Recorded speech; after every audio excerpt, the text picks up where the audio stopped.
February, in the hill country of southern Germany, sometime around 1400. A farmer is felling beech while the sap is down. Every log he cuts today is close to half water by weight. Burn it wet and it will never warm his family. It will smoulder, waste its heat boiling that water, and coat his chimney with creosote. That tar is the danger behind thousands of chimney fires every winter. So before next autumn's frost, he has to pull roughly a ton of water out of a hillside of wood. His answer looks like folk art. A round tower of stacked splits wearing a shingled roof of bark. It is called a holtzhausen, a wood house, and everyone assumes it is just stored fuel. It is not storage, it is a machine. And its cleverest feature has nothing to do with drying at all. Tonight we follow one farmstead through 1 year, the cut, the split, the build, and the quiet work of summer. It is the last week of February, and the frost has made the ground honest. Mud that swallowed cartwheels in November is now a road. That matters, because wood is heavy, and the farm sits uphill from the trees. Winter is when the farmer can spare the time, when the sledge can move, and when the beech itself is at its best. With the leaves down and the sap at rest, a winter tree carries less water than a summer one, and every pound of water he does not fell is a pound he will not have to fight later. He is not cutting wherever he pleases. In his world, firewood is property, counted and argued over like grain. Manor courts ruled on who could take wood, from where, and how much. Many villagers held only the right to gather what was dead and down, and folk tradition ties the old phrase about living by hook or by crook to exactly that rule, the dead branches you could pull down with a shepherd's crook. A standing tree was wealth. Our farmer has his allotment, and he means to waste none of it, because the enemy is already inside the logs. Fresh-cut beech can be nearly half water. Put a log like that on a fire and watch what the fire is forced to do. Before the wood itself can burn, the flames must boil that water off, and boiling water swallows an enormous share of the fire's heat. The log hisses instead of roaring. The fire runs cool and smoky. And a cool, smoky fire is not just weak, it is dangerous. Cool smoke condenses on the inside of the flue as creosote, layer on layer, until one hot night the chimney itself catches.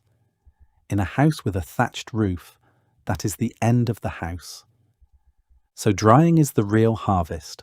The forest hands him fuel he cannot yet use, and the calendar hands him 1 summer to change that. How do you pull a ton of water out of wood without burning anything? You start by opening the wood up, March, in the yard, and the farmer is splitting. There is a reason he does it now, while the cold holds. Frozen beech splits clean, cracking apart along the grain in a way that summer wood resists. But the real purpose of splitting has nothing to do with ease. Water leaves wood the way it once moved through the living tree, along the grain, out through the open ends and the exposed faces. Bark is the tree's raincoat, and a raincoat works in both directions. Leave a log round and its own skin traps the water inside for years. Split it, and you have torn the raincoat open. Every split face is a doorway, and the farmer is cutting thousands of doorways. He does one more thing at the splitting block, and it looks trivial. The loose slabs of bark that peel away in his hands do not go on the burn pile. He stacks them flat, weighted under stones. This decision seems small. It is not. Come April, those slabs will matter more than any single log in the yard. April, and now comes the part a stranger would stop to watch. The farmer paces out a circle on the driest, windiest corner of the yard, about 3 strides across, where the sun will find it from morning to evening. Down first go rails of scrap wood and flat stones, because a stack that touches soil drinks from it, and rot works from the bottom up. Then he begins to lay the splits in a ring, like the stones of a round tower, each piece pointing in toward the centre, and every piece is laid with a slight tilt, the outer end a little lower than the inner end. One tilted split means nothing. 10,000 of them mean that every drop of rain that lands anywhere on the structure is guided outward and down, shed away from the heart of the pile. He is building a wall out of tiny roofs. Ring rises on ring, leaning gently inward, the way a beehive curves. The circle is doing quiet work of its own. A straight wall of stacked wood is a gamble against wind, and every wood burner has heard a long rick go over in an autumn gale. A circle pushes against itself. Each level locks its neighbours in place, which is why these round stacks can stand for years without a post or a nail. But the wall is only half the trick. The middle of the circle does not get stacked at all. Into that hollow core, the farmer drops his awkward pieces, the twisted and knotted splits no wall wants, standing them on end, loose and upright, with air on every side. That loose core will act like a flue. Warm air rises through it, and as the spring sun heats the dark outer wall, the whole structure begins to pull a slow draft, drawing air in through the gaps at the base and up through the middle. A chimney, built out of firewood, whose job is to breathe water instead of smoke. By early May, the stack stands as tall as the farmer. Now the bark slabs come off their stones. He lays them across the top in overlapping courses, bark side up, each course lapping the one below, exactly the way a roofer hangs shingles. The dome sheds rain like a helmet, and the pile becomes what its name says. A little house of wood, wall, roof and chimney, built entirely from the fuel itself. Nothing was bought. Nothing extra was made. The wood protects the wood. One honest note belongs here, because this channel does not sell fairy tales. The Holzhausen was never patented and never written down by the people who first built it. It lives in the yards of German-speaking Europe and Scandinavia, passed hand to hand, and the paperwork only shows up centuries later, when foresters started publishing manuals. The technique is older than its written record, and how much older is a question the sources cannot settle. What the sources can settle is that it works, and by midsummer our farmer's yard will be proving it. June, and to the eye, nothing is happening. This is the season the whole machine was built for. The sun climbs, the dark wall soaks up heat, and the warm air inside the pile rises through that loose core and slips out under the bark roof, carrying water with it. Fresh air ghosts in at the base to replace it. Day after day, the pile breathes. The wind does its share on the outside, licking across 1,000 split faces, wicking off moisture the way a breeze dries laundry. Nobody touches anything. The farmer is in his fields, and his winter is quietly evaporating behind him. Look closely at the end grain in July, and you can watch it happening. Fine cracks star outward from the centre of each split. Checks, the wood opening as it gives up its water and shrinks. Lift a piece and it sits lighter in the hand than it did in March. The pile even sounds different.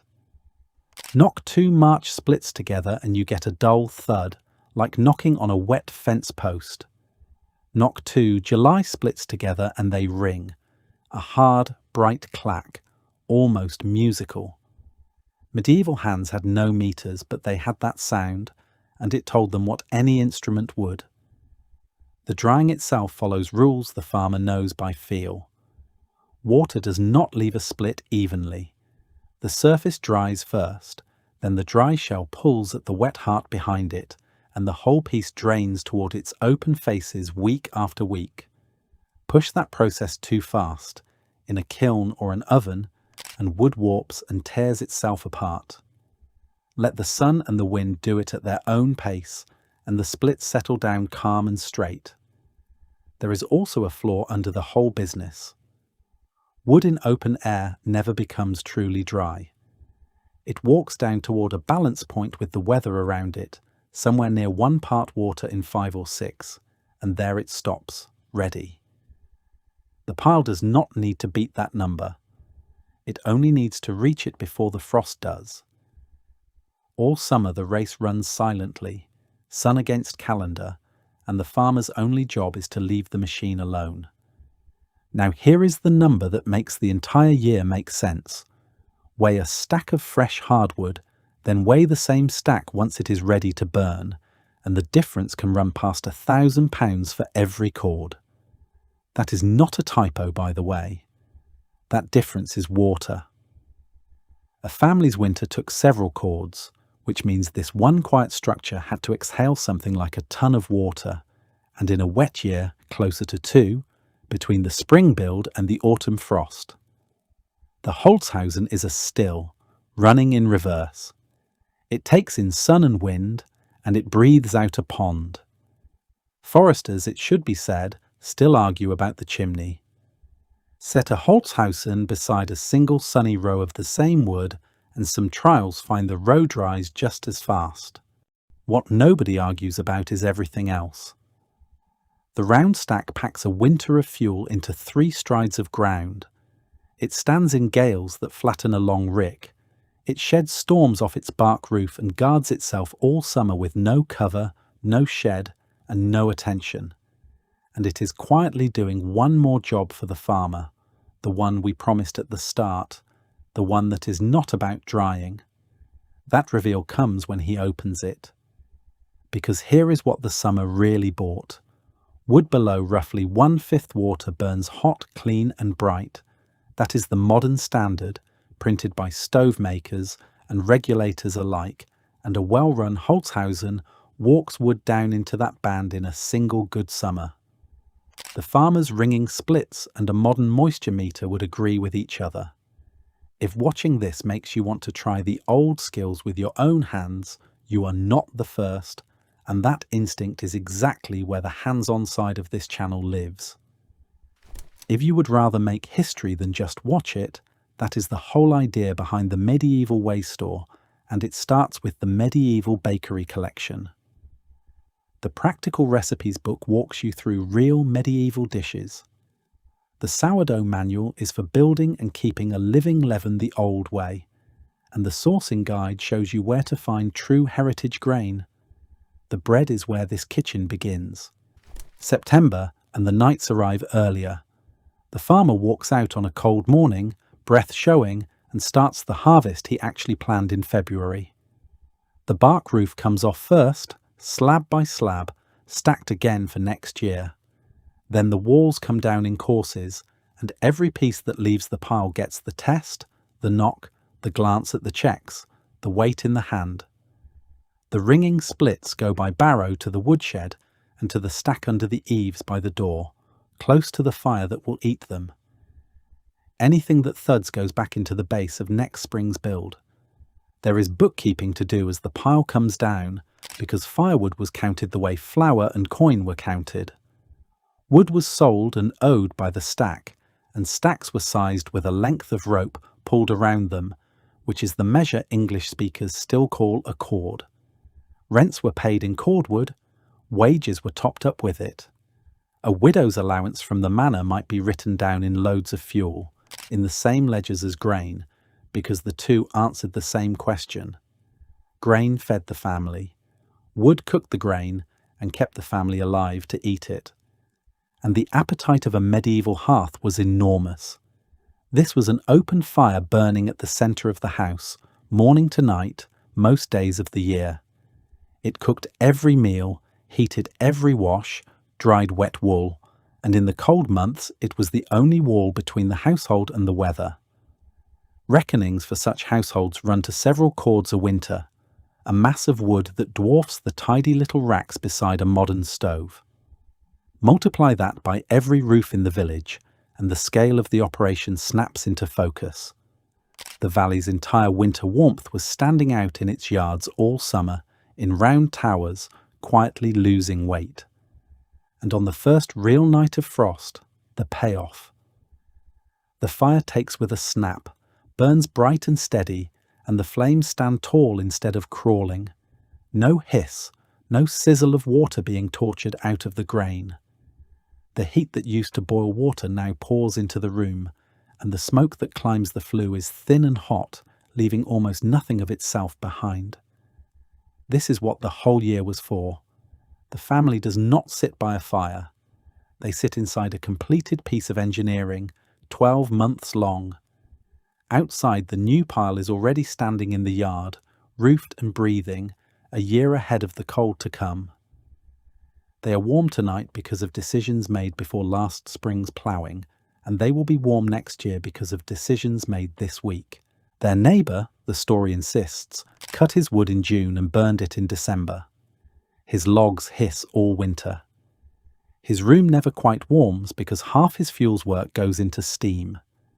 His flue is quietly growing a black lining, and somehow it gets worse because tarred flues do not announce themselves. They wait. Some January night, with the stove run hard, the lining lights, and the chimney turns into a roaring torch bolted to a wooden house. You would think a hissing log would be warning enough. For centuries, in house after house, it was not. When a flue fire came, there was no brigade to call.